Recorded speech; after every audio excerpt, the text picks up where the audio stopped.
Your hand if you're excited about feeling older faster than you should. No takers? Yeah, didn't think so. Ongoing pain makes you feel older than you are. But here's the good news. QC Kinetic patients here in Dayton are getting relief, feeling younger, jumping back into life full speed, and it didn't happen in an operating room. The QC Kinetic medical professionals use the latest regenerative treatments backed by real science, treatments that take the tiny, powerful healing tools inside your body, concentrate them right where you need relief. That's how Mike is training for a marathon instead of giving up running. Patrick's golf game is on fire again. Kathy walked around Disney with her grandkids. No pain. All real QC Kinetic patients. Honestly, the sooner you start treatment, the sooner inflammation eases and the sooner joint damage slows down.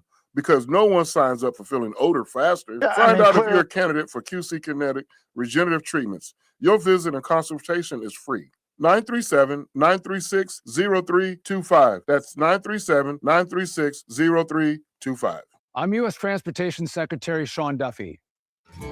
We all get distracted when we drive, whether it's from our phones or kids in the backseat bickering.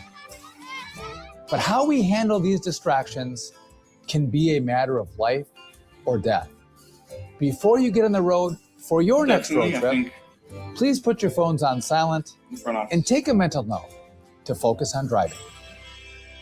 Paid for by NHTSA. Helping a new driver get ready for their road test? Here's a convenient new way to make the most of your 50 hours of required practice driving time. The Road Ready Ohio app, available now at no cost to new drivers and their families. Road Ready Ohio keeps track of your driving experience together, providing feedback and safe driving tips. It even generates the documentation you need for the Ohio BMV. The Road Ready Ohio app, free to download in the Apple and Google App Stores. Describing the delicious flavor of Lee's new famous wrap is tough, but we figured we'd give it a shot.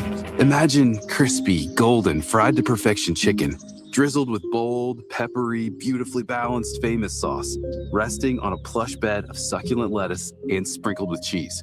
It's like ordering delicious with a side of exquisite. In other words, it's awesome. The famous wrap with new famous sauce. Only at Lee's. Famous for a reason.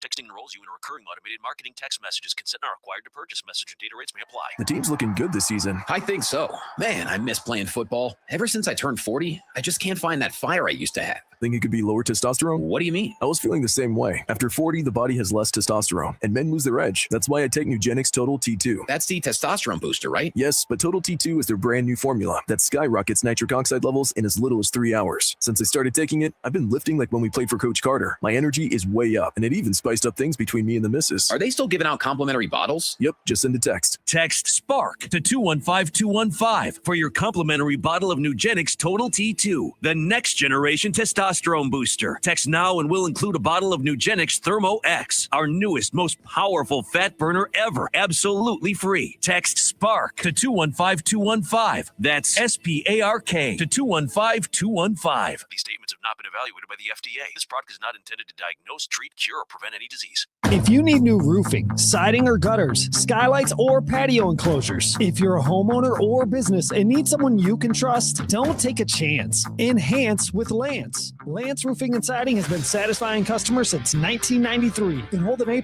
rating with the Better Business Bureau. See Lance Roofing and Siding at their new location at 6903 Dayton Springfield Road in Enon. Call for a free estimate at 864-2722. That's 864-2722. Online at lanceroofing.com. Raise your hand if you're excited about feeling older faster than you should. No takers? Yeah, didn't think so. Ongoing pain makes you feel older than you are. But here's the good news. QC Kinetic patients here in Dayton are getting relief, feeling younger, jumping back into life full speed, and it didn't happen in an operating room. The QC Kinetic medical professionals use the latest regenerative treatments backed by real science, treatments that take the tiny, powerful healing tools inside your body, concentrate them right where you need relief. That's how Mike is training for a marathon instead of giving up running. Patrick's golf game is on fire again. Kathy walked around Disney with her grandkids. No pain. All real QC Kinetic patients. The sooner you start treatment, the sooner inflammation eases and the sooner joint damage slows down. Because no one signs up for feeling older faster. Find out if you're a candidate for QC Kinetic regenerative treatments. Your visit and consultation is free. 937-936-0325. That's 937-936-0325. Upgrade to a new quality bath remodel in less time with minimal inconvenience and for less money with Bath Creations in as little as 2 days. We do it right. There are a lot of others boasting about bath remodels these days. Well, Bath Creations' expert craftsmanship and customer service speaks for itself. Plus, all first responders, veterans, and active military will save an additional $500 off your purchase. Visit our beautiful showroom at 8741 North Kimmel Road in Clayton or at mybathcreations.com and upgrade your new bath today. This deer season, John Deere wants to give you the home field advantage. We're bringing you the best offers of the season, whether that's cash off on select new machines or a shot at the ultimate Major League Baseball prize package. Because right now, you can enter for a chance to win an MLB All-Star experience for you and 3 friends, complete with travel and lodging for All-Star Week this July. Deer season is going on now through June 3rd. Visit johndeere.com/deer season to enter and view the offers and complete contest rules. Major League Baseball trademarks used with permission. Some people just know you can save money on car insurance by checking Allstate first. So what are you waiting for? Check Allstate first for a quote today. You're in good hands with Allstate. Blake Maisland, Mr. 444-4444. When accidents happen, who do we call? You call 444-4444 and you let us get started immediately. Blake Maisland is the call to make. That's exactly right. 444-4444, wantmore.com. This deer season, John Deere wants to give you the home field advantage. We're bringing you the best offers of the season, whether that's cash off on select new machines or a shot at the ultimate Major League Baseball prize package. Because right now, you can enter for a chance to win an MLB All-Star experience for you and 3 friends, complete with travel and lodging for All-Star Week this July. Deer season is going on now through June 3rd. Visit johndeere.com/deer season to enter and view the offers and complete contest rules. Major League Baseball trademarks used with permission. Check engine or ABS light on? Take the guesswork out of your warning lights with O'Reilly Veriscan. It's free. Ask for O'Reilly Veriscan. O'Reilly Auto Parts. Support comes from Amazon Business. You can't rely on guesswork to run your business. With smart business buying, innovative AI tools optimize your purchasing experience, paired with delivery options built for business. Empower your team today. Learn more at amazonbusiness.com. Some people reach a line and stop. Some hit a wall and turn around. Then there are the ones who cross the line, climb the wall, face obstacles, and turn them to their advantage. That's where we come in. We're the next rodeo. We design bold marketing that drives real growth. A creative partner for businesses ready to push forward beyond what's expected. The Next Rodeo. Learn more at thenextrodeo.com. From the Montgomery County Clerk of Court's office, I'm Shannon Crabtree. Join us for Clerk Mike Foley's award-winning Connecting with the Community speaker series, connecting citizens to local leaders. Join us on Tuesday, June 16th, as newly elected Dayton Mayor Shanice Turner Sloss shares her vision to restore shine to the Gem City. That's Connecting with the Community from 6 to 7 p.m. at the Employment Opportunity Center in the Westtown Shopping Center on West 3rd Street in Dayton. Another example of how Clerk Mike Foley is bringing the courthouse to you.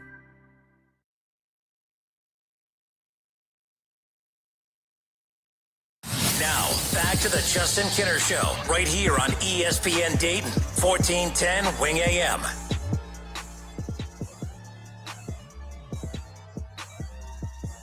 All right, everybody, we welcome you back. It's the Justin Kinner Show, Dayton's ESPN Radio, 1410 Wing AM, 937-518-1410. That's the number that you can call or text. I'm back after about, 10 days off. Excited to be back, refreshed, recharged, ready to go. Lots to talk about. Look, when I left, the Reds were still free falling, and it felt like all hope for the Reds had just basically disappeared. For as good as of an opening month that they had been equally as bad in the month of course, June, but I should say May. My apologies. June coming up just around the corner. But, the one thing I started paying attention to, when I left, I wasn't, paying attention to really sports at all. Was drinking a lot in the Florida sun, of course. So then, coming back, it's like a whole new world. The Cubs are one of the worst teams in baseball. The Reds playing okay baseball. There's still a lot to be frustrated about when it comes to the Reds, but there's still a lot of things that the Reds have that I would take over any other team that is in the midst, that is in the race of whether it's the division or the wild card at this point. And again, we welcome you back. It's the Justin Kinner Show, Dayton's ESPN Radio, 1410 Wing AM, 937-518-1410. That's the number that you can call or text to jump in on the conversation. So, I started taking a look at this, and I'm like, my goodness, the Reds, from the very beginning, because the Reds got off to such a dominant start, right?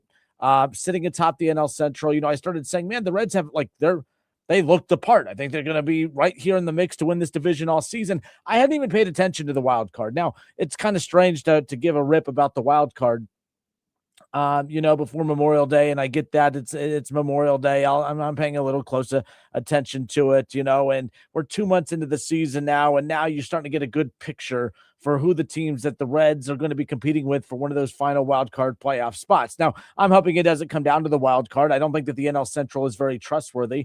I think that the Reds, despite the fact that pitching has been their number one issue, I still think that's going to be the number one thing that helps dig themselves out of any holes they find themselves in as the season progresses. I think that they have depth at pitching. Obviously, you need to get healthy. Obviously, that bullpen needs to get right. They need to stop walking so many batters. That one was for you, Shaw. But the bottom line is the Reds sit here right now. They're 4 games back in the division. Okay, they are 6-4 in their last 10. They won back-to-back games. Of course, they're 28-25. I mean, they've at least, even in their low of lows this season, they have avoided dropping below 500. And it seemed like they were well on their way to dropping below 500 and staying there, but that has not been the case. But, I start to look at this. I'm like, man, the Reds are 28-25. They have 28 wins. The Brewers are sitting at 31 wins, and they're sitting atop the Central. The Reds aren't out of the dang division by any means. But, what if the division does become out of reach for the Reds? How does that picture look in the wild card? And then I was just absolutely amazed at how, I don't know how you want to word this, good, average, below average, parity, mediocrity. I don't know what you want to call it when you look at the NL Central, or not the NL Central, but the National League wildcard picture. It's kind of crazy when you look at how all that is separated right now, how tight it is. If we're going to sit here and talk about, I don't think that the Cubs right now are a half game out of a wild card spot, and they're in the midst of losing 9 straight. The Cubs are playing the worst baseball in the National League right now, maybe all of baseball. I mean, they've been that bad as of late. I mean, 9 losers of 9 straight. That dominant World Series looking team that we thought we saw during that Reds series when they beat up on the Reds a few weeks ago, no longer the case. And again, this is why I always say I wasn't freaking out like, everyone else. And this is why Shaw and I got into it about the Reds. I said, well, you freak out about the Reds not playing well right now. I'm going to just be a little patient. Okay. Because it's a 162 game season. It's a season that starts at the end of March and it goes all the way to the tail end of October. It's a long season. The Dodgers have looked like butt cheeks at times, and the Dodgers have looked like the best baseball team at times. It's the ebbs and flows of the season. And it's kind of where you find yourself there in the middle, where you find yourself when you're not playing well, but you're not playing bad. That's how I kind of want to evaluate how teams operate throughout the season, because there's going to be so many ups and downs and inconsistencies across the board. But how about this? So the Padres have the number 1 wild card spot right now. No surprise. I mean, when you look at the fact that the Padres and the Dodgers are going to be going back and forth, I mean, the Padres find themselves 2.5 games behind the Dodgers in the West. Water's starting to find its level a little bit as far as that's concerned. The Padres, no surprise, they're probably going to be right there holding on to that number 1 spot for the National League wild card when it's all said and done. 31-22. Right? But no one is really, really hot right now. I mean, technically you could say the Diamondbacks, they've won 3 straight. I mean, the Marlins have won 4 straight, but the Marlins are 8-2 in their last 10, and they're holding on by a half game to that final wild card spot in the National League right now. There's still so much time left to be played. But the reason I'm bringing this up is because as the Reds sit here at 28-25, they find themselves a game back of that final wild card spot. 28-25. The Cubs are 29-25. They're a half game back. The Reds are 28-25. The Pirates are 28-26. The Nationals are 28-27. The Phillies are 27-27. The Marlins are 26-29. I mean, when you look, I'm counting 1, 2, 3, 4, 5, 6, 7, 8. There are 9 teams fighting for 1 spot, and 2.5 games separate all of them. 2.5 games separate all of them. And really, I say 9 teams for 3 spots. I honestly think that it's 9 teams, really 8 teams for 2 spots, because I think the Padres are as good. I mean, they're right there with the Dodgers. The second place team in the NL West is going to be holding on to that top wild card spot. But what's wild is, you got the Cardinals in the mix. They're a bit of a surprise at 29-23. The Reds are 28-25. This NL Central wildcard picture is insane. And I get it. We're 2 months in. All right. There's still June, July, August, and September to go. But I'm telling you right now, the entire NL Central is in this thing. The entire NL Central, all 5 of those teams are good enough to win this division. Some are better than others, obviously. But all 5 of these NL Central teams are good enough to make the postseason. You know, we saw 3 NL Central teams make it last year with the Cubs, the Brewers, and the Reds. And I think that you could see the same thing happen this year. I think the Pirates could be in the mix. I think that the Cardinals can be in the mix. And guess what? They are in the mix. But this is why, you know, I'm not going to see the Reds have the number one thing that they have working against them right now. The number one thing that the Reds have working against them is the fact that they are 1-9 in division play. 1-9 in division play. When you're 1-9, like that's why these games matter. These series matter more than anything. Don't tell me that, it's March, or I'm sorry, don't tell me that it's May. It doesn't matter. These games matter because when you look at that wild card picture, okay, when you look at that wild card picture, these are all the teams that the Reds are going to be going up against. Like, for instance, the Mets right now, I said 8 to 9 teams for 3 spots. Technically, there could be 10 teams for those 3 spots. The Mets are not playing good baseball right now. They've been really, really bad. But they have the talent that at any moment they could flip that switch and come roaring back, right? They could come roaring back. It's important that the Reds, you know, do what they do. They have to take care of business against the Mets. You got the Braves coming up. That's a division leader, of course, right? All right, you have the Cardinals and the Padres. The Cardinals you're facing, again, coming up here in a few weeks. So those games got rained out over the weekend. The Reds were able to get one of those in. They were able to get 2 of those in. They'd split with the Cardinals. That other game, of course, was 2 of the 4 were postponed to later in the season. But you have the Cardinals series coming up, June 5th, 6th, and 7th. That's in St. Louis. All right, you have the Diamondbacks. That Diamondback series around the corner. That's very important. You trail them by a game. Right, you continue to go down this schedule for the Reds. You play the Mets again coming up here in a few weeks, a chance to bury them, hopefully. I mean, but you have to, the teams that you're in a wild card race with, don't tell me that it's May and it doesn't matter. It matters because the Reds are 1-9 against the NL Central. The reason that's a problem is the Pirates, who you're struggling to beat, they're going to be in the mix for the final wild card spot, as are the Reds. All right, the Cubs are free falling right now, but just like I'm not going to freak out about the Reds free fall from a few weeks ago, the Cubs are going to bounce back. The Cubs are going through a horrendous stretch right now, but the Cubs aren't going anywhere. They're going to be in the mix and when it's all said and done. All right, I would love to sit here and bury the Cubs, but I'm not going to sit there and say, well, it's too early to freak out when the Reds are struggling, but my gosh, look at the Cubs. They're complete, a mess, right? They're playing horrible right now, but it's a long season. They're going to bounce back. So that's why starting out, getting swept by the Cubs, not ideal. Dropping 5 of 6 games against the Pirates, not ideal. Already with the loss to the Cardinals, not ideal. That was an important series over the weekend, and the Reds were able to at least split the 2 games that they did get in of the 4-game series. But you got the Pirates on the road coming up at the end of June, Milwaukee coming up at the end of June into July.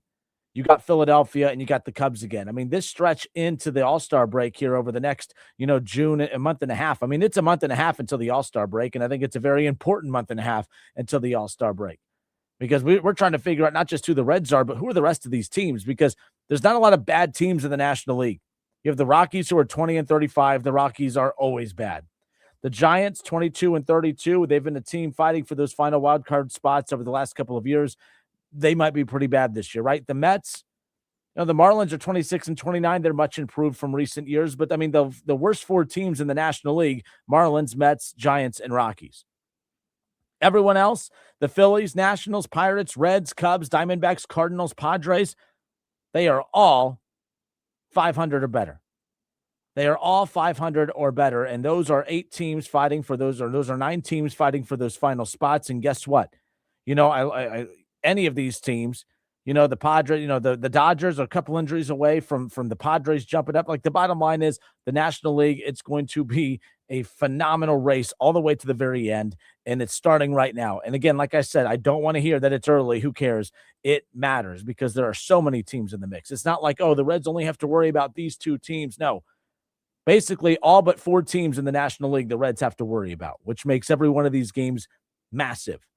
The National League, there's so many great series every single week now because of how tight these standings are in the National League. As far as I'm concerned, there you go. But I'm Justin Kinner. It's the Justin Kinner Show right here on Dayton's ESPN Radio, 1410 Wing AM. The Reds, 28-25 on the season, 4 games back in the Central, coming off of a 4-game series against the Cardinals over the weekend that resulted in 2 of those 4 games being postponed. The Reds picked up a 7-2 win against the Mets on the road in New York yesterday, and they have another crack at it coming up later on tonight. 7:10 the first pitch. We'll have 6:40 pregame coverage for you. And, man, I tell you what, I get a lot of things wrong, but one thing it appears that I'm very close to being right about, it was my take on Chase Burns. I said when the season started that the season is starting with Hunter Green being the Reds' best pitcher, and Hunter Green obviously on the IL. But I said by the time Hunter Green comes back, he will not be the Reds' best pitcher. The guy on the mound tonight is. We'll talk about that when we come back. It's the Justin Kinner Show, Dayton's ESPN Radio, 1410 Wing AM. We'll be right back.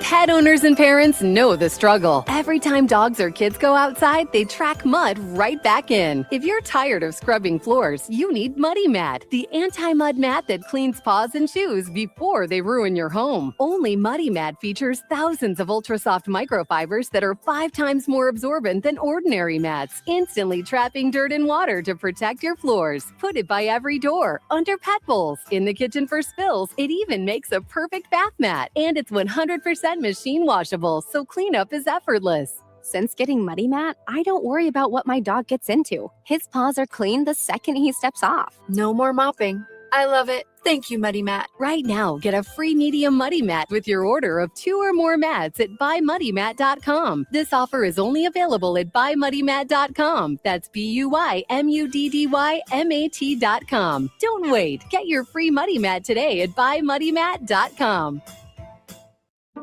At Fisher Investments, we may seem like other money managers, but we're different. What makes you so different than the rest of us? We ensure clients receive unparalleled service at every step of the relationship. Tell me more. Our investment counselors focus on service over sales, prioritizing clients' needs. How do you make money? We don't sell any commission-based products. We have a simple management fee based on the value of our client's portfolio. So we do better when our clients do better. What about client portfolios?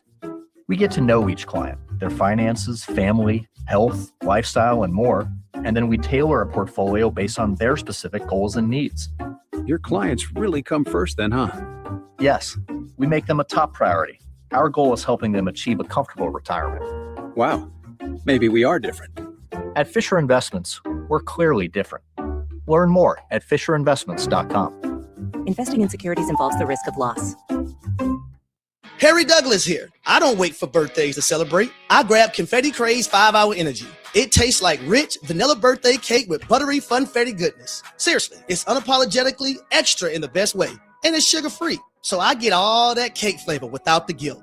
It's tiny, portable, and ready for whenever I need a quick boost. I keep one with me because you never know when you'll need a little party energy.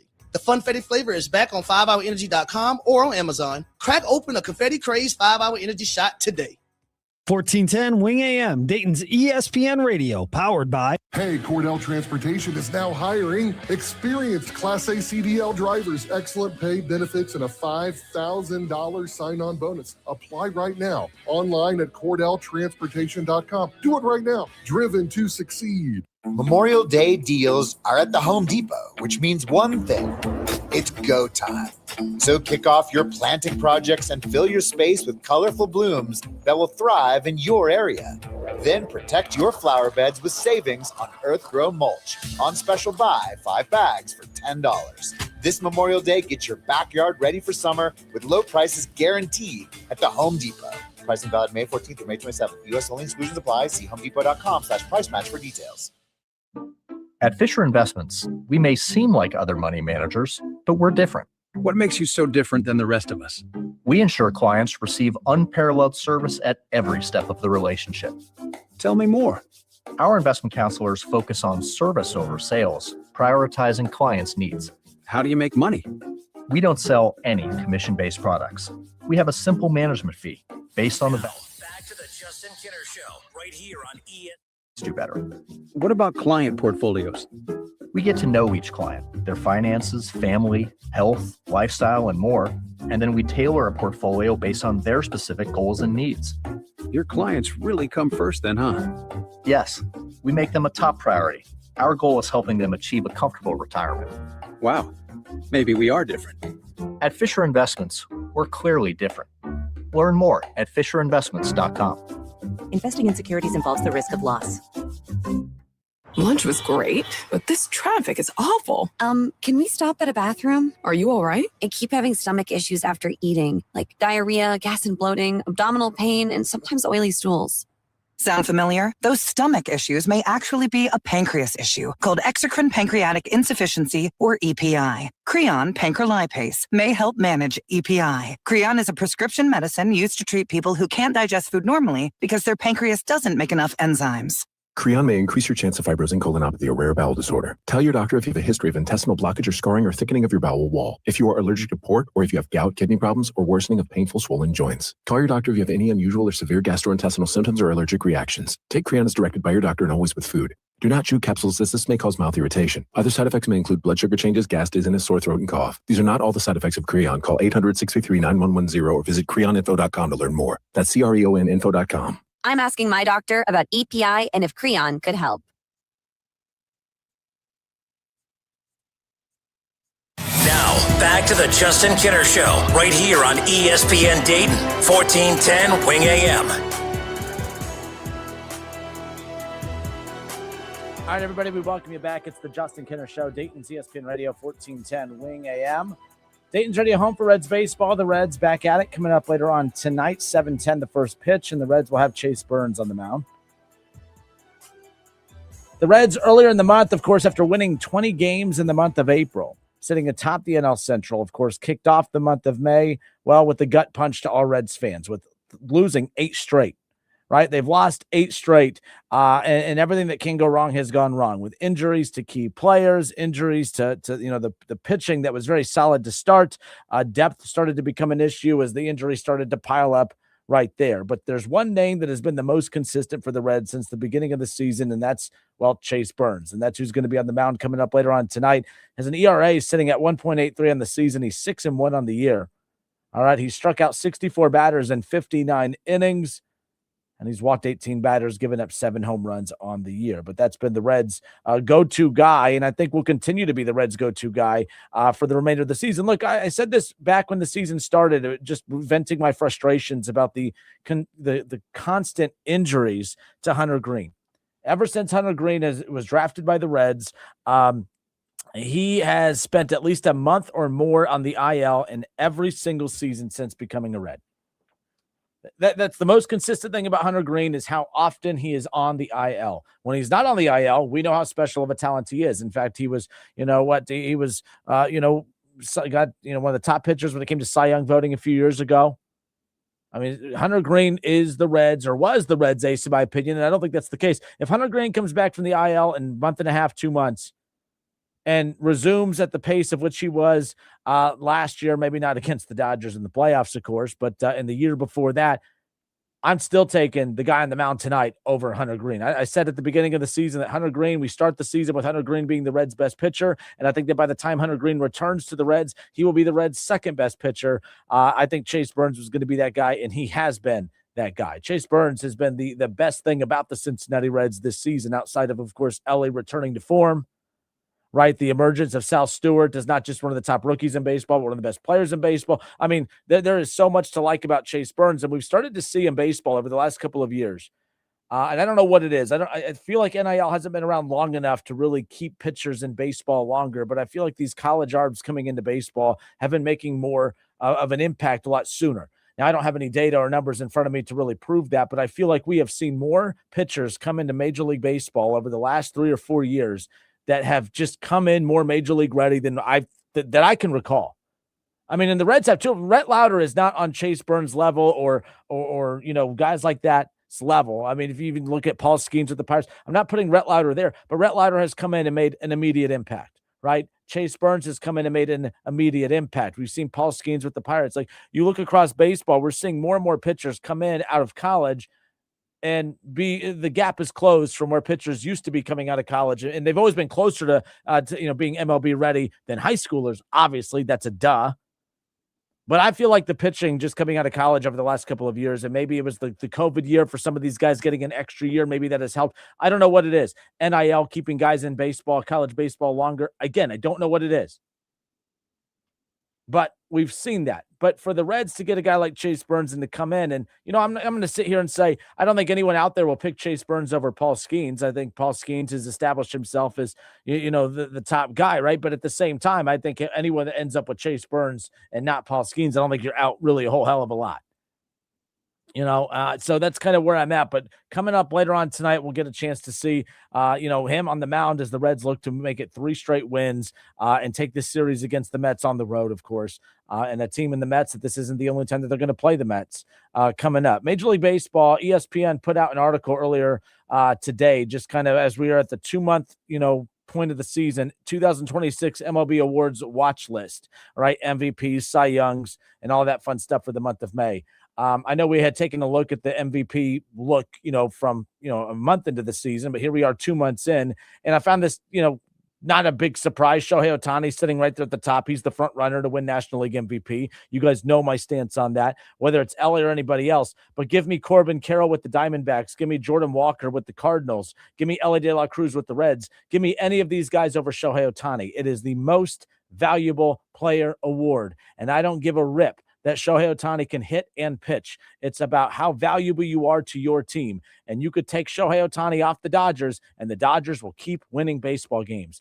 That, to me, says you're not as valuable to your team as what these other guys are to their teams. I think these other guys make a bigger impact for their team in the sport than Shohei. And Shohei's phenomenal. But you know what I mean? Like it's one of those where I'm not sitting here dismissing what Shohei brings to the table. But as I said, you can lose Shohei Ohtani, the Dodgers will keep on cruising. You take Corbin Carroll off the Diamondbacks. You take, Ellie De La Cruz off the Reds. You take, Jordan Walker off the Cardinals. We talked about it a little bit ago when we were looking at the standings across the board in the National League. 9 teams are all right. When you look at the NL wildcard standings right now, 9 teams are within 2.5 games of one another. 9 teams are within 2.5 games of one another in the NL wildcard picture, including the Diamondbacks, who are holding on to that final wildcard spot as we sit here 2 months in. All right, holding on. So, like I said, take Corbin Carroll off the Diamondbacks. They're not sitting in that final wild card spot. Reds are a game back of that final wild card spot. Take Ellie De La Cruz off that roster. The Reds aren't sniffing that playoff spot. Right, Jordan Walker with the Cardinals. To the Cardinals' credit, there they are. No, there wasn't a whole lot of expectations for the Cardinals in the Central. It was all about the moves that the Reds made in the offseason with the pitching and everything else. And they go get, Eugenio Suarez, and they had so much depth to the bullpen. It's the Cubs. They make a big splash in free agency. Of course, you look at the Brewers. No one was paying attention to the Cardinals. So you take a key player like that off their roster. You take Jordan Walker off that. They're not in the mix. All right. So, like I said, to me, I just to sit there and put Shohei Ohtani as the front runner to win NL MVP, I think is just absolutely ridiculous. But again, it's a star power thing and all this. I think it's different than the NBA. The NBA, the best player in the league at times rarely wins MVP. It's more about like who's next, who deserves it. We've heard that with the quarterback conversation. Like Joe Burrow, if he stays healthy, is probably going to get his MVP this year because it's his turn. It's not who deserves it the most. It's whose turn it is. That's why I roll my eyes at the NFL awards stuff at times. We heard it with Josh Allen a few years ago. Josh Allen, I'm a big Josh Allen guy. Josh Allen, Lamar Jackson. Lamar Jackson's MVP numbers that season, or Lamar Jackson's numbers that year, were head and shoulders better than his numbers from his second MVP campaign. And his numbers were head and shoulders better than Josh Allen's. Josh Allen got it because the national, or if you hear about the narrative that was going out there is, well, it was Josh Allen's turn. It's his turn. So Joe Burrow's MVP that's coming this upcoming season, assuming he stays healthy, which that's a big assumption. It's not because Joe Burrow's the best quarterback in the NFL. It's because it's his turn. That's why I hate the MVP when it comes to the NFL. The NBA MVP is the same thing. It's ridiculous. I lost all respect for that the year that Steve Nash won it over LeBron James. I think that's the dumbest thing in the world because, LeBron James, we can't give it to him every year. Well, if he's the most valuable player in the league every single year, then yeah, I think you can. And baseball's doing the same thing where it's like, I have no respect for any MVP awards across the board because I don't think anyone does it right. I don't care if the same person wins it every single season, which is technically what Shohei is doing here. But at the same time, it's a valuable player. I said it earlier, Steve Nash was very, very good the year that he won it over LeBron James. But again, LeBron James, the most valuable player in the league and the most valuable player to his team, played a bigger role in that, in my opinion. Same thing here with Shohei. I'm sorry, different than Shohei. Shohei, you take him off the Dodgers. Yeah, and that's the other thing too. If stars want to go stockpile, and maybe that's what happened with LeBron when he went to the Heat that year as well. It's easy to be LeBron when you play with D Wade and Chris Bosh. Okay, cool. If that was your stance on that, then more power to you. The same thing should count here. It's easier to be Shohei. It's easier to be, to do this when there's no pressure. What pressure is on Shohei Ohtani when he's on the mound? There's no pressure on him. There's no pressure when he's at the plate. He's great, but there's no pressure on him. Way more pressure on Ellie. Way more pressure on Jordan Walker. Way more pressure on Corbin Carroll. I know I've gone on this rant before, but I'm just telling you where I'm at as far as that's concerned. But nonetheless, Ron Howard, hey, Kinner, what's up with the Trump face? Yes, this is a natural Trump face, though. This is natural color on my face. I'm just saying. This is natural Florida tan, okay? Just so we're all on the same page, but nonetheless. Either way, Shaw says, I'm a huge Josh Allen. Oh, I know you are, Shaw. You're a big Josh Allen guy. Yeah, I'm sure you are. But no. So anyways, I bring this up because I was going down this list, and it was interesting because you get down, if you're just joining us, by the way, it's the Justin Kinner Show, Dayton's ESPN Radio 1410 Wing AM. ESPN put out there, again, we're 2 months into the season now, and I know it's still the tail end of May, but remember, we start at the tail end of March. So they put out their 2026 MLB Awards watch, MVP, Cy Youngs, and more. Thought it was interesting that Elly De La Cruz was right there at the top a month ago, but now he's sitting there at number 9. He's 9th on the, this MVP list, whatever stock you want to put into that. But that's kind of crazy. I think Ellie's been pretty phenomenal all season. But again, when the Reds, their production dipped as a team, he gets, that's what's crazy is, Ellie's great. And they're going to hold his team against him. But, the Dodgers are great, and they're not going to hold that again. Like, to me, they're not great because of Shohei. They're great because they have 9 Shoheis all up and down that damn lineup as far as that's concerned. You guys can tell I'm passionate about that. I just think it's kind of stupid. So, to get to this point, I've been off 10 days. I'm rambling. Give me a break. All right? Looking at the Cy Young front runners.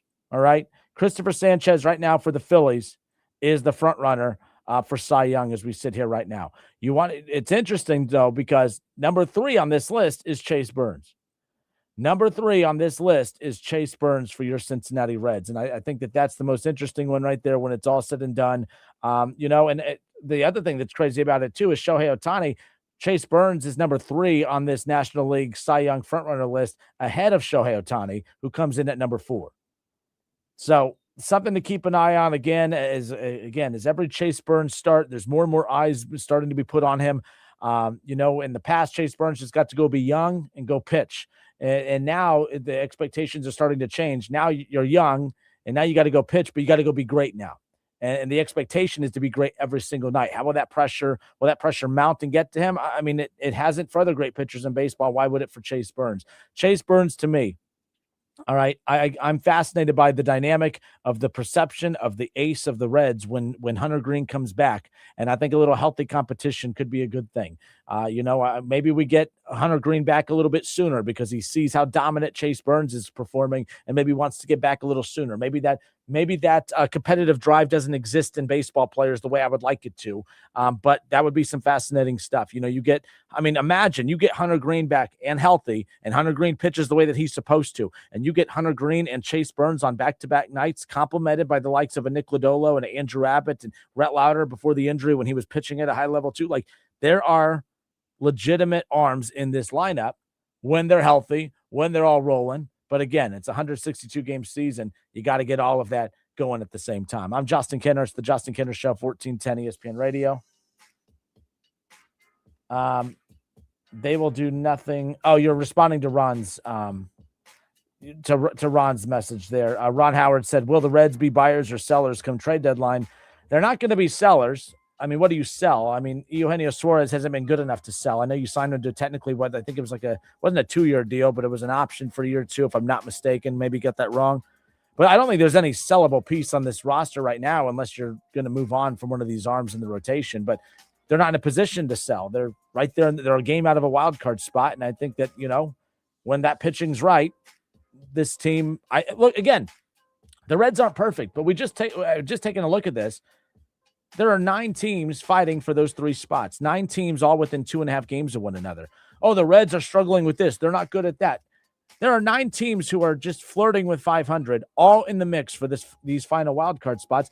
I don't think there's a dominant team amongst any of them. You can go and look at every single one of these, all right? And no matter how much, all right, makeup you put on some of these pigs, you're not going to make them pretty. All right. So the Reds at times aren't pretty, but either are any of the other teams that are in the mix when it comes to these final wild card spots. I mean, like looking up and down this right now. I mean, the Pirates aren't pretty. They're a game and a half back.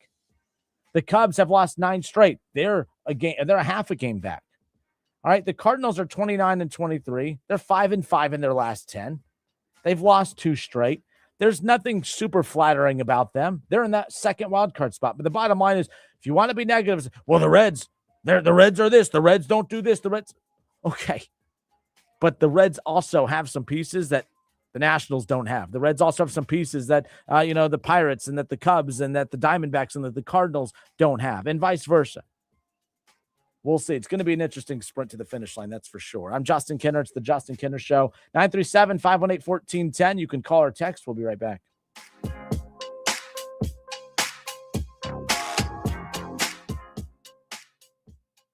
True Green. Stop doing it yourself and get a golf course quality lawn the easy way from the official lawn care treatment provider of the PGA Tour. Sign up today at truegreen.com. Planning to buy a home in 2026? Not sure where to start? The Ohio Housing Finance Agency can help. With a step-by-step homebuyer's guide and financial tools, the Ohio Housing Finance Agency can make homeownership part of your future. Eligible homebuyers may qualify for down payment assistance and reduced mortgage interest rates. To see if you qualify and to find a mortgage lender, visit myohiohome.org. She walked miles with her granddaughters every day at Disney with zero knee pain, but she couldn't have done that months ago. This all started with a visit to QC Kinetics. We have spent the last 4 days going from park to park, walking all day long, no pain. I feel fantastic. Here's what baffles people when they hear Kathy's story. The doctor said, you need 2 full knee replacements. And I said, that's not going to happen. I went to QC Kinetics, started treatment that day. Within a couple of weeks, I was absolutely pain-free. It's the kind of story that QC Kinetics hears from patients all the time. I cannot thank QC Kinetics enough for giving me my life back. I'm active again and loving it. I'm well over a year out. I've had absolutely no pain in either knee. Before you agree to surgery, listen to this. Think about it. Tomorrow is Animal Kingdom, so yeah, gotta go. Kathy's glad she took them up on the free consultation. We have one set aside for you. Call QC Kinetics, 937-936-0325. That's 937-936-0325. 937-936-0325. If you need new roofing, siding or gutters, skylights or patio enclosures, if you're a homeowner or business and need someone you can trust, don't take a chance. Enhance with Lance. Lance Roofing and Siding has been satisfying customers since 1993 and hold an A+ rating with the Better Business Bureau. See Lance Roofing and Siding at their new location at 6903 Dayton Springfield Road in Enon. Call for a free estimate at 864-2722. That's 864-2722. Online at lanceroofing.com. Save $2 when you buy 2 cans of Superior Products Coverall tire dressing. Plus, get 4 times O-Rewards points now at O'Reilly Auto Parts. O'Reilly Auto Parts. It's been life-changing. It really has. Went up to QC Kinetics. I could feel the difference the way I got out of bed. I could feel the difference throughout the day. I could feel the difference while I was playing golf. Let's rewind. That's an elated QC Kinetics patient, David Smoke, a very active TV and radio sports personality who loves to run and golf. I started to notice some aches and pains, an aching, throbbing pain in my right hip. I didn't want to get cut on. I've had MRIs, and it showed no structural damage. I've tried the steroid injections, and that just seemed like it kicked the can down the road. It's that endless cycle that leaves you continually fighting joint pain in your hips, knees, shoulders, and back. But this is where it ends with QC Kinetics regenerative treatments. I've tried it all. The only thing that's different is me going to QC Kinetics. I believe in it because it's worked. Don't waste another day going in circles. Make QC Kinetics your first call. The consultation is absolutely free. Call QC Kinetics, 937-936-0325. That's 937-936-0325. 937-936-0325. Now, back to the Justin Kinner Show, right here on ESPN Dayton, 1410 Wing AM. All right, it is 3:48 here in the Miami Valley. We welcome you back here on a Monday, or no, not a Monday, on a Tuesday, coming out of the holiday weekend. I was off all last week, took a little early year vacation, refreshed, ready to go, excited to be back. Reds, speaking of back, coming up later on tonight. That was a lame transition, by the way. My bad on that, is what it is. Off 10 days, that was so bad. All right, and I'm back, and so are the Reds. They're back tonight. That was bad. My bad, folks. My bad. But yeah, the Reds. Speaking of back, though, another bad one here. Are one game back in the National League wild card. For those who give a rip about that, but as far as the NL Central is concerned, the Reds are not in last place right now, but they are 4 games back in the division. How about the free falling Cubs? All right, the Cubs are 1-9 in the last 10, and well, they've lost 9 straight. 29-25 though. That's how hot that the Cubs were at one point. And I bring this up because Shaw in the chat, and we're not arguing, Shaw, I'm just pointing it out. Shaw says the Reds are 8-15 in the month of May. What's the Reds' record in May at the end of the month? Shaw said the best they could be is 13-15. I set the over-under at the beginning of the month at 12.5 wins this month. I said under. I'm sticking to it. Look, the fact that this is what made the Reds start to the month of May so just heartbreaking is because the Reds won 20 games. They were 20-11 in the month of April, right? Obviously a little carryover into March with those, with the 2 wins they had over the, in the opening series of the year. But, it's like the Reds winning 20 games in April. And I didn't think they looked dominant in April, but they somehow got to 20 wins. And I'm like, that's either going to be something that they grow upon and create some separation between them and some teams in the Central, or it's going to give them a little bit of a buffer. And that's what it's done. It's given the Reds a buffer. I mean, when you start out a month losing 8 straight, okay, the Reds have lost 8 straight. The Cubs just lost 9 straight, right? And, you hear that. It's like, man, the Reds lost 8 straight at one point. The Cubs just lost 9 straight, and that number can continue to grow. But the Cubs are still 29-25. The Cubs are still right there in the wild card picture. They're 2.5 or they're 3.5 games back of the Central. The Reds lost 8 straight despite winning 20 games in the month of April, but they're 3 games above 500. They're 4 games. Like, that's the thing. Like, we could sit here and try to shrink everything down, but like the winning 20 games in the month of April gave the Reds a little bit of a buffer for if they stubbed their toe in the month of May. And guess what? They did. And right now, playing better baseball, I don't think that they're playing at the peak of which they were back in April, of course. But at 28-25, and you kind of look at how the Reds are rolling right now. Shaw said it the best they could be is 13-15 or whatever. At the end, that 13-15 win range is what the Reds have lived in each and every month for the past 5-6 years. I mean, the Reds had an 18-win month back in June of 2023. And people got so excited about that's kind of what set the tone for what we thought was going to be the Elly De La Cruz and, Matt McClain era. Remember how when the Reds called everyone up and it was Elly De La Cruz and Matt McClain, you already had Spencer Steer in the lineup and they were tinkering with the young guys. You still had Joey Votto in the lineup who had just come back from an injury. So you had the old school Joey Votto there with the new school Elly De La Cruz and Matt McClain, and all of a sudden the Reds just erupted, right? They won 18 games in the month of June. They were hot heading into the All-Star break, and then all of a sudden the wheels fell off after that. But after that June 2023, no matter how, and they were just average, sometimes bad, but just mostly average after that. They would be a game or 2 under 500 each month. They were never really, really good. They were never really, really bad. Except a few years ago, they lost 98, whatever it was, almost 100 games, whatever it was. But like the bottom line is like this team consistently is just average.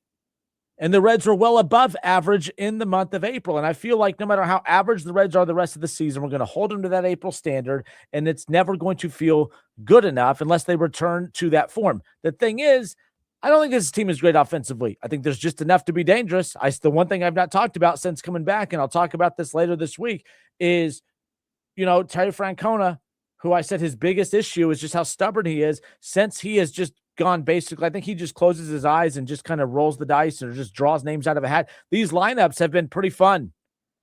The Reds have erupted with their run production since Terry Francona decided to stop forcing Matt McClain at the top of the order. Stop forcing these guys that can't hit into the lineup each and every single night. I mean, it's not a coincidence that there was a real injury to their Gold Glove third baseman. right? Like, it's not a coincidence. Like ever since he stopped being stubborn, the Reds have been in a much better position to win baseball games, and it doesn't surprise me that that's where they're at right now.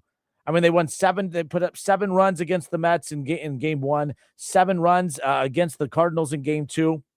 They put up 9 runs against the Phillies in a game. They put up 4 runs in the 4-1 win again. They put 7 runs, 15 runs.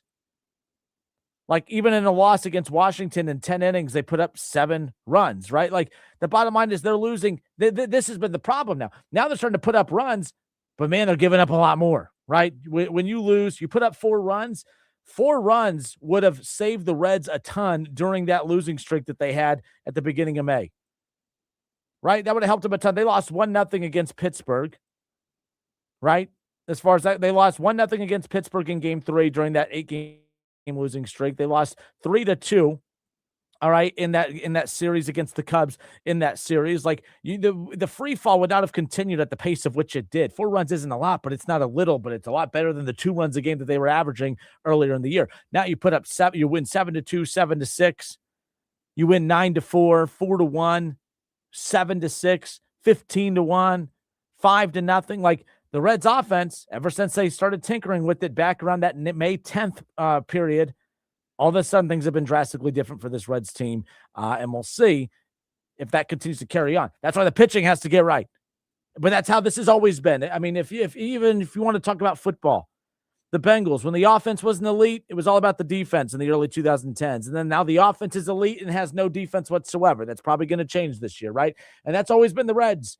When they've had the pitching, they have no complimentary hitting. And when they have the hitting, they have no complimentary pitching. And right now, I'm not saying they're a great hitting team, but they're hitting the ball, they're driving runs in, and the pitching still makes you hold your breath from time to time right now as they try to navigate through this. We'll see how many runs they put up on the board coming up later on tonight. Game 2 against the Mets in New York. Chase Burns on the mound. We'll see what ultimately happens. I'm Justin Kinner. It's the Justin Kinner Show, 1410 ESPN Radio. Hour number 1 of the show officially in the books. We head into hour number 2.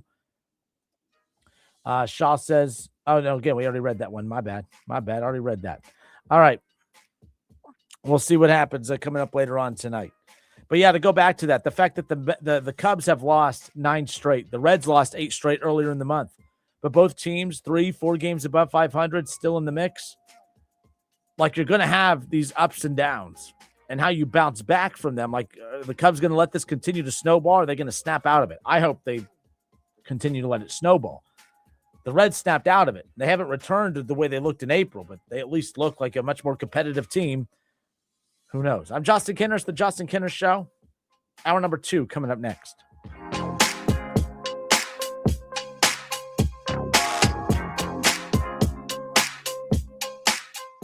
Okay, I have to tell you, I was just looking on eBay where I go for all kinds of things I love, and there it was. That hologram trading card. One of the rarest. The last one I needed for my set. Shiny like the designer handbag of my dreams. One of a kind. eBay had it, and now everyone's asking, ooh, where'd you get your windshield wipers? eBay has all the parts that fit my car. No more annoying.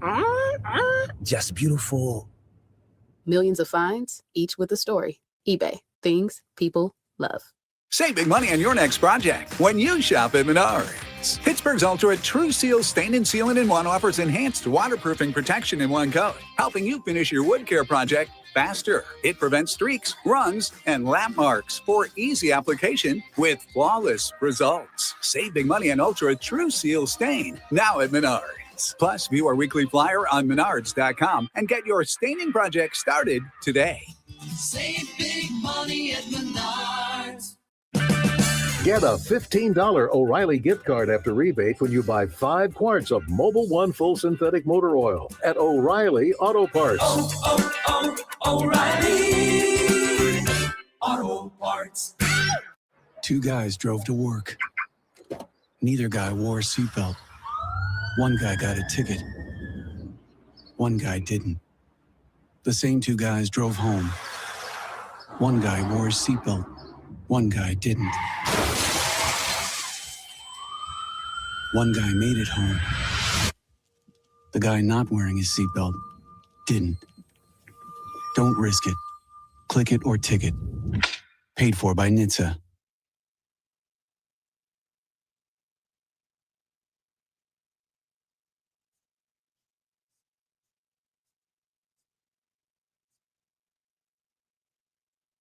Raise your hand if you're excited about feeling older faster than you should. No takers? Yeah, didn't think so. Ongoing pain makes you feel older than you are. But here's the good news. QC Kinetic patients here in Dayton are getting relief, feeling younger, jumping back into life full speed, and it didn't happen in an operating room.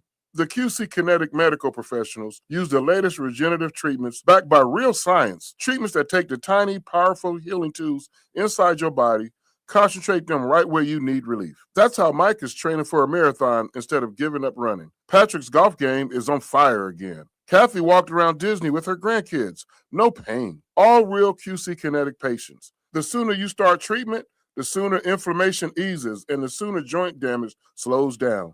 Because no one signs up for feeling older faster. Find out if you're a candidate for QC Kinetic regenerative treatments. Your visit and consultation is free. 937-936-0325. That's 937-936-0325. Kubota keeps the job site running smoothly with the #1 selling compact excavator lineup in the world. Reliable, capable, and backed by strong dealer support. Stop by today to power up your crew. Right now, bring home select Kubota excavators with 0% financing available or save up to $7,000. Now through June 30th. See us or go to KubotaUSA.com/disclaimer for full disclaimer. Stop by Columbus Equipment Company in Columbus, Dayton, or Toledo to see our full line of Kubota construction equipment. Or check us out online at columbusequipment.com.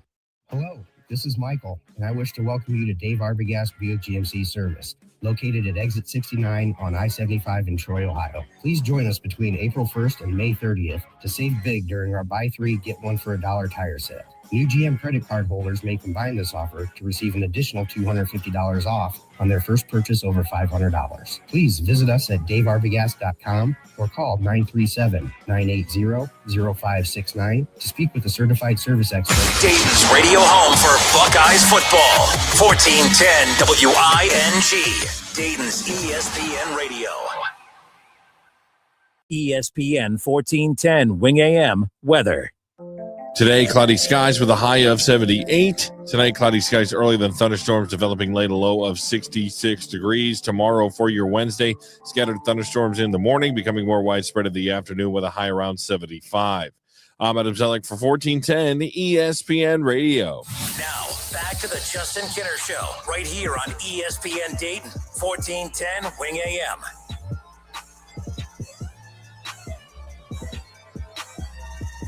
Hour number 2, it's the Justin Kinner Show, 1410 Wing AM, 937-518-1410. That's the number to call or jump in on the conversation.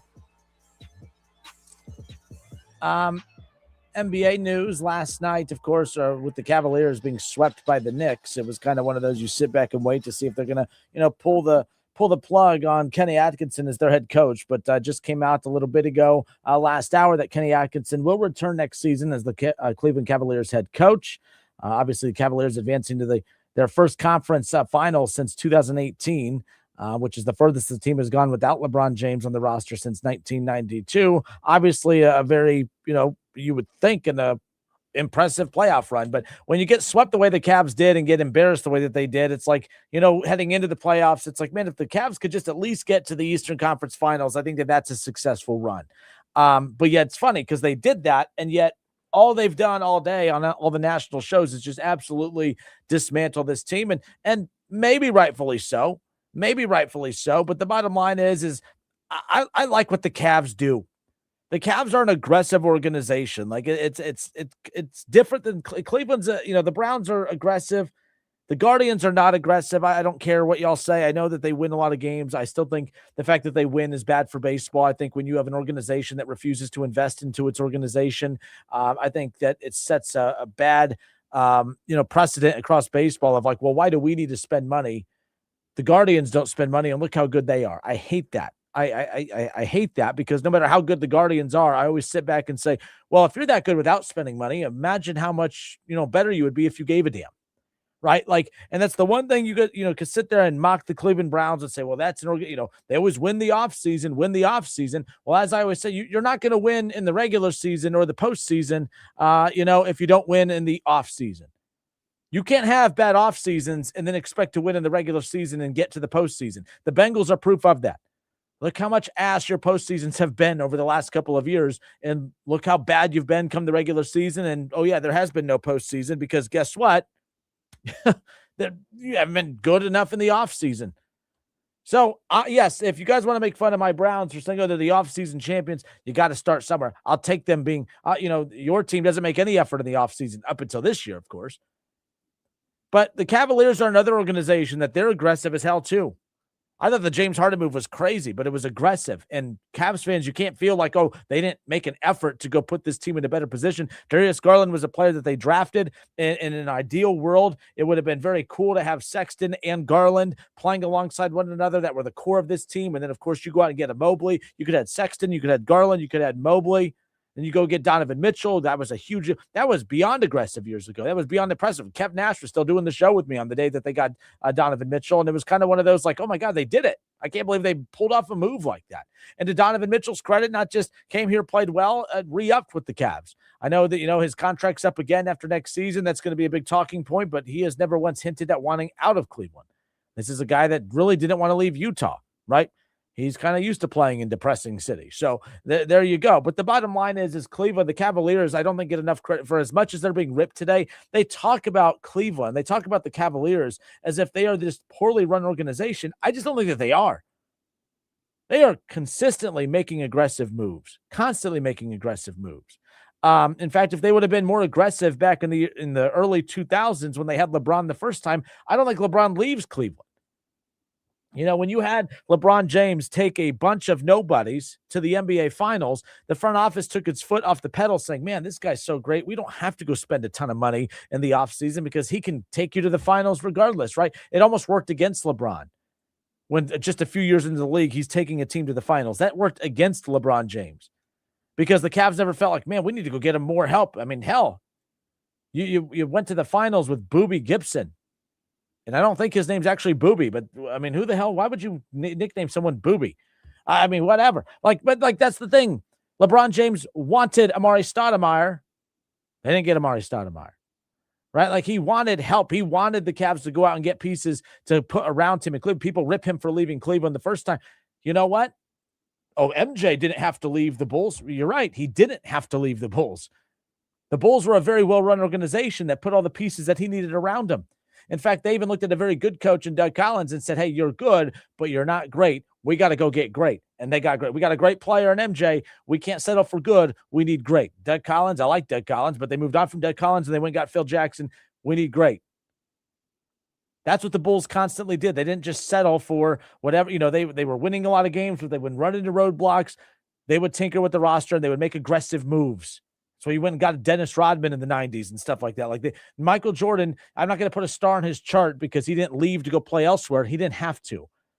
And it's not like LeBron left something good in Cleveland. They gave him, when he got knocked out of the playoffs that year against Boston, he had Shaquille O'Neal on his team. You could say, we had Shaq on his team. Yes. Geriatric Shaquille O'Neal. Geriatric Ben Wallace. They were not giving him the pieces he needed, so he ultimately left. Cleveland learned from those mistakes in the early 2000s, and I think that they've been very, very good ever since. Even when LeBron came back the second time. All right, they couldn't sit there and just use the number one pick and just say, hey, let's just take this young player and play a lot. No, they had to use it. They had to move all their pieces. They go out and get a Kevin Love. They had to go, you already had Kyrie Irving. Like they had to make these moves to go make that roster work, and it worked. They got to a championship. And even post LeBron, when everything got decimated and torn apart, I mean, my goodness, did they draft well and develop well. This Cavs team, up until the last couple of years, was a very, very solid up-and-coming homegrown team. And then once the stars kind of got figured out and you knew what you had, that's when you had to start dropping in pieces around it. That's why I love the fact that they went and got a Donovan Mitchell to kind of complement the roster. I love that they were able to do that and complement what they had. You Jared Allen, that was a big get a few years ago, right? Evan Mobley, you draft him and you develop him over the last couple of years. I still think Evan Mobley he needs to still take another major step. We could sit here and talk about, Donovan Mitchell and James Harden and the history of some of these guys not getting it done when the lights get the brightest. But at the end of the day, to me, the reason the Cavs didn't advance, the reason that the Cavs didn't get past the Knicks, the reason that the Cavs would not even be a legitimate threat to the Thunder or the Spurs in the finals is honestly because Evan Mobley hasn't really taken that next big step. We've seen him win Defensive Player of the Year. He's one of the best defensive players in the league. He has an offensive arsenal that at times looks elite amongst all the other bigs in the NBA, and then he disappears for a long time. And that's why, when people say, well, the Cavs need to trade Jared Allen, you can't trade Jared Allen until you know what you have with Mobley. Because if Mobley pans out to who he's supposed to be, then you can move on from a Jared Allen. But Jared Allen kind of provides you with all the stuff that Mobley doesn't, and Mobley provides you with the stuff that Jared Allen doesn't. But if Mobley could be a dominant big with the James Harden running point, with the Donovan Mitchell right there in the mix, then, of course, you talk about all the complementary players that they have up and down that roster. Cavs are a legitimate team, and they can keep this thing intact heading into next year, and they're going to be right back in the mix in the East, no doubt about it. It sounds like they're going to make big changes, though. I was talking about the Cavs. They learned from their mistakes in the early 2000s. They've been an aggressive organization ever since. It's resulted in a championship. It's resulted in many, many trips to the finals with LeBron. But I think what they did this year, while everyone's burying them today, I think is pretty damn cool seeing what the Cavs were able to accomplish last night. Not last night, because last night they got their asses whooped, but I mean over the last week, getting to the Eastern Conference Finals. That's the most impressive thing. Everyone wants to talk about LeBron coming back to Cleveland. If I'm Dan Gilbert, if I'm that Cavs front office, I'm going to do everything in my power to finish this. All right? They keep running into that. We talk about these teams all the time who they just keep running into that wall. What do you got to do to get past that wall, to climb that wall? What do you got to do to go to that next step? And the easy answer is we'll bring LeBron in on a team-friendly deal. There's reports out there that LeBron will not do the team-friendly deal thing, and I understand that completely. I would understand his side on that. I think it's kind of stupid. You can't, if you have a competitive bone in your body when you're a billionaire athlete like LeBron, why are you going for the highest paid contract everywhere you go and then sit there and talk about how you fell up short against MJ? I think LeBron is a missing piece on this roster as is right now. You bring James Harden back to run the point, Donovan Mitchell to carry the scoring load, Evan Mobley and Jared Allen down low on the block. My goodness, you bring in LeBron with the shooters that they have coming off the bench. I think the Cavs are the easy favorite to come out of the East and contend with any of those teams in the West as far as I'm concerned. But if I'm Dan Gilbert, and by the way, as the fan in me, if LeBron does have a farewell tour, I would love to see it in Cleveland. I would love to see it with the Cavaliers. But there's a part of me that it would be so interesting for LeBron's camp to come out and say he would love a return home to Cleveland, and for Dan Gilbert to say, no, I'm good. I think Dan Gilbert wants to win this one without LeBron. As a Cavs fan, I kind of want Cleveland to win it without LeBron. Now, don't get me wrong. If LeBron goes to Cleveland, I'm going to watch every single game and I'm going to enjoy every single second of it. Don't get me wrong. But as a fan, when you talk about what the Cavs did, there's always like an asterisk next to this is like how good LeBron is. All right. And I know the popular thing is, everyone likes to hate on LeBron. There's two things. There's two reasons why everyone hates on LeBron. You're an MJ fan or you're a Republican. Those are the two things. Those are the two main reasons that you hate LeBron James. You don't like his politics, and he's rivaled MJ and is, to me, the best player in the history of the game. I'm sorry. He just is. Bigger, faster, stronger. He could be the best player in the league at all 5 positions. He's won a championship with 3 different teams. I don't know how, like, anyone out there that still does I think MJ's better. He's phenomenal, but I don't get it. I've always used this comparison. If you go and you get like NBA 2K, whatever the hell game is out now, and you go to create a player, you're going to create a 6'6" player, 6'7" player that can dribble, that can shoot, that can score, and that can play defense from time to time? Or are you going to create a player that's close to 7 feet tall, that could be the best scorer in the league, that could be the best rebounder in the league, that could be the best passer in the league, that could be the best defender in the league, that could play at an elite level from the time he comes into the league at 18 freaking years old until the time that he's 107 years old like he is now? I'm sorry. I don't know why we still have this debate. I know it's the cool thing to do that, well, we're MJ guys. No one's better than MJ. No one's better. I don't even know how it's an opinion. A guy that's bigger, faster, stronger, the best scorer in the league. He could be the best passer in the league. He could be the best rebounder in the league. That wins it no matter where he goes. He went to the Lakers were horrible. He went there and they made the playoffs, 7 of the 8 years that he's been there. Been to multiple Western Conference Finals, has won a championship. Went to the Miami Heat. They were an average team before he got there. They win a championship once he gets there. He comes back to Cleveland. They were horrible. He comes in there. They win. They get to a championship with the multiple finals. He leaves. They're picking back at the in the lottery again.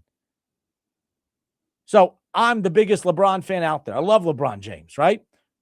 I don't want LeBron to come back to Cleveland. I think because every time I talk about, the Cavs, when they've won the championship, but they had LeBron. Like the Cavs don't get full credit for that championship because, it was a LeBron title.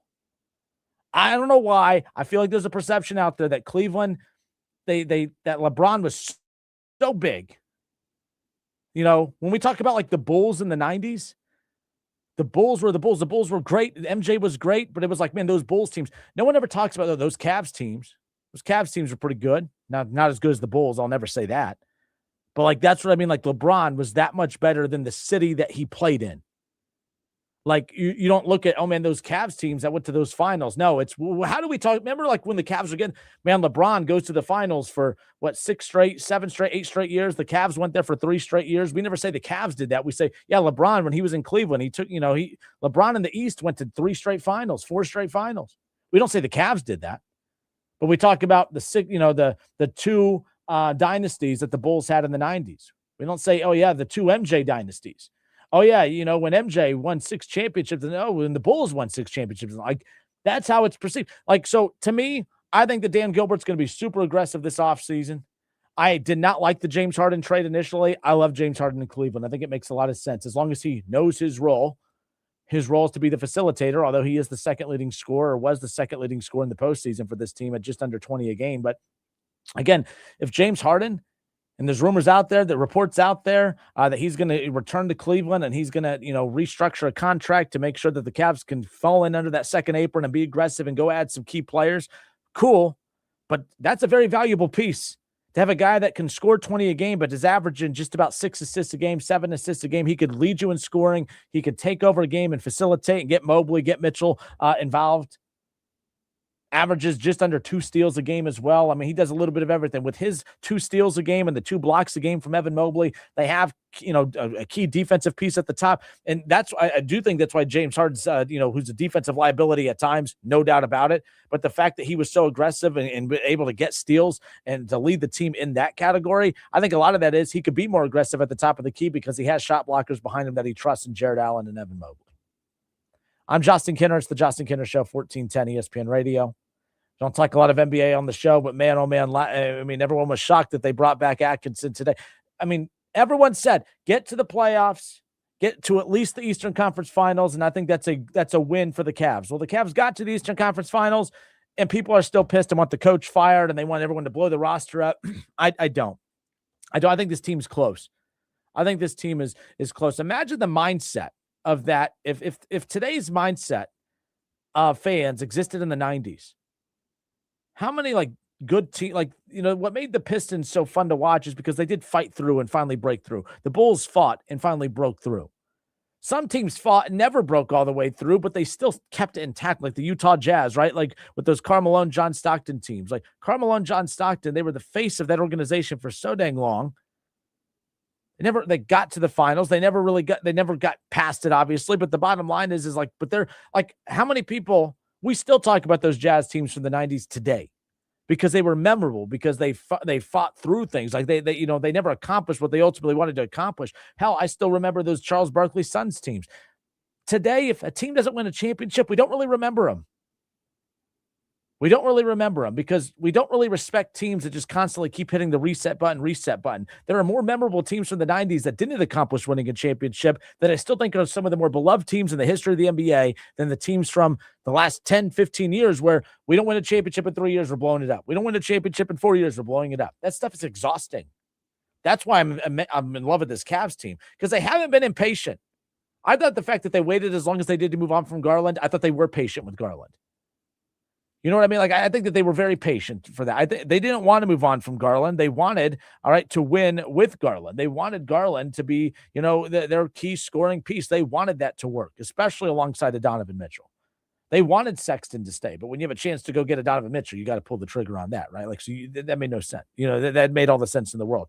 Evan Mobley, the only way, I don't think that, the Cavs want to move on from Evan Mobley whatsoever, but I think that if an opportunity to go get Giannis to come to Cleveland and, James Harden takes that cheaper deal and now you have him running point with the big like Giannis down in the middle who could play both ends of the floor and you have a Donovan Mitchell, maybe you can't keep a Jared Allen or maybe somehow you find a way to do it. Who knows? But the bottom line is I think that this team's going to make an aggressive move in the offseason because I think that they really, really, really want to find a way to win post LeBron and to do it without LeBron.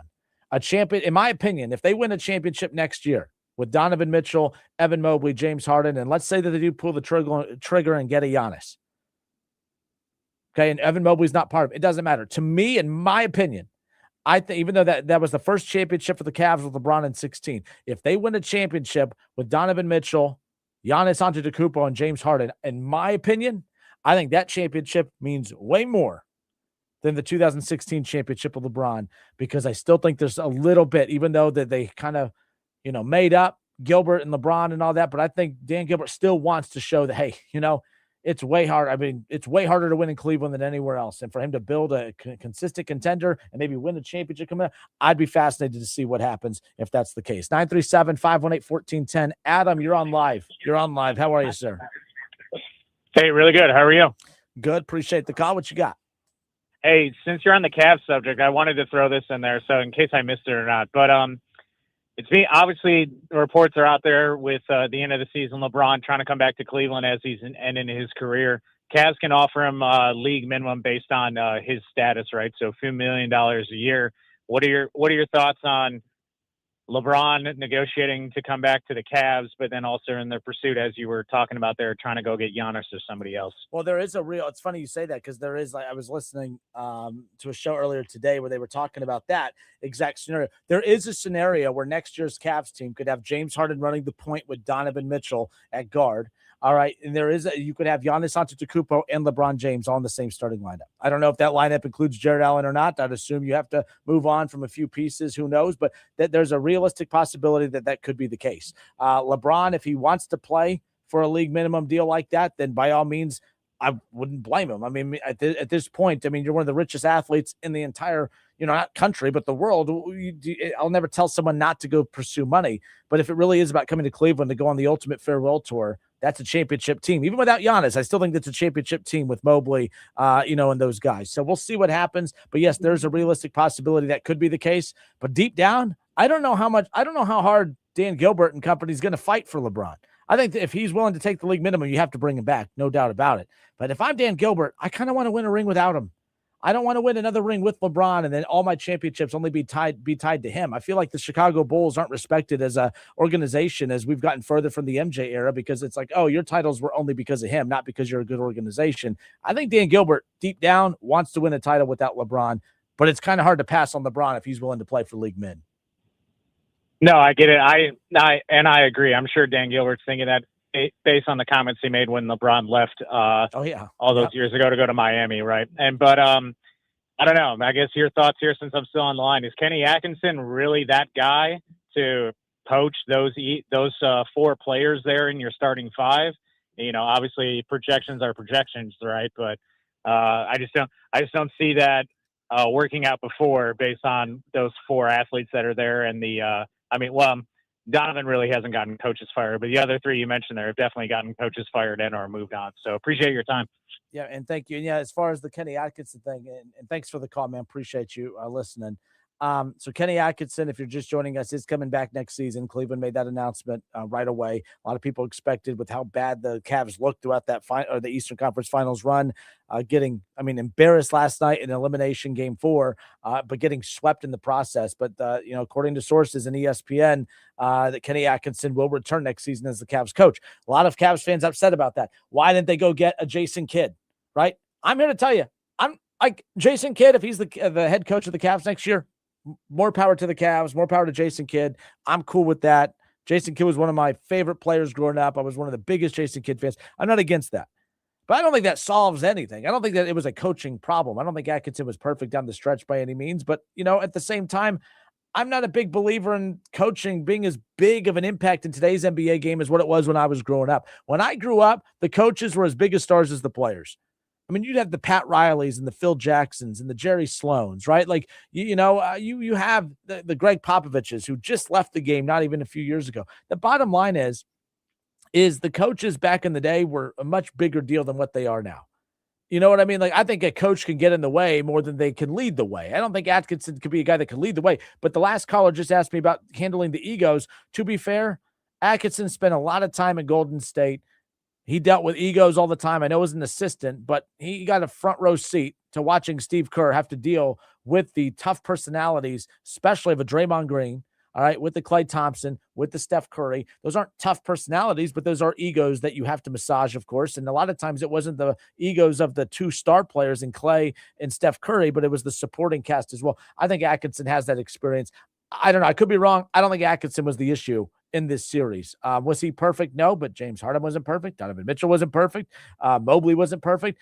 There was a lot of guys that needed to be perfect to beat the hottest team. I didn't give, if you would have told me a month and a half ago that the Knicks would face the, get to the finals and you would assume it's going to be OKC, but how about the Spurs have been way more competitive in that series than even I thought. I would have said there's no way that the Knicks have a chance, but the Knicks are the hottest team in basketball right now. The Knicks, I don't know if they're a better team than OKC. On paper, they're not. I don't know if they're a better team than the Spurs. On paper, I don't think they are. But as good as the Suns are, as good as the Thunder are, and as good as the Spurs are, both of those teams are not playing better than the Knicks are right now. The Knicks have just dominated this entire playoff series, even closing out the regular season. So to me, who knows what's going to ultimately happen, but they ran into a buzzsaw. Cleveland did. They have to be better. I don't think that they should bring back the entire roster and just not make any moves. But if LeBron's willing to come back at league minimum, you have to do that deal. All I'm saying is I wouldn't give up any main core piece of this roster to go get LeBron. I would give up core pieces to go get Giannis. And again, there's been many reports all day today that there's a legitimate opportunity that the Cavs could keep this core or keep the Donovan Mitchell and keep James Harden and trade Mobley for Giannis and LeBron signed for the league minimum. Can you imagine a Cleveland Cavaliers lineup? Remember back when LeBron left the first time, tried to convince Dwayne Wade to come to Cleveland. Now it's, again, when you're going to pick between Cleveland and Miami, I think it's an easy one. But there was no way in hell you were going to be able to convince anybody to go to Cleveland. Now there's a chance that in this lineup, you could have a Giannis Antetokounmpo, a Donovan Mitchell, a James Harden, and a LeBron James. That's pretty damn phenomenal. I don't think that's going to happen, but we can't say that there's no way in hell it can. There's legit legs to that.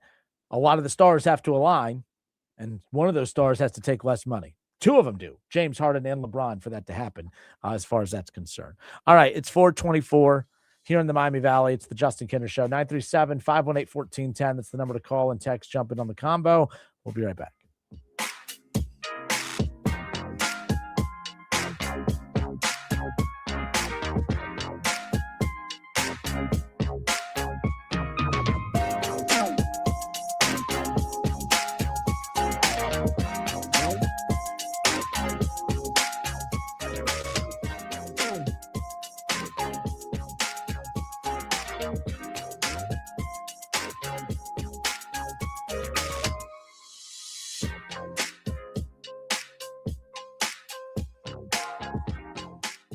Hey, Cordell Transportation is now hiring experienced Class A CDL drivers.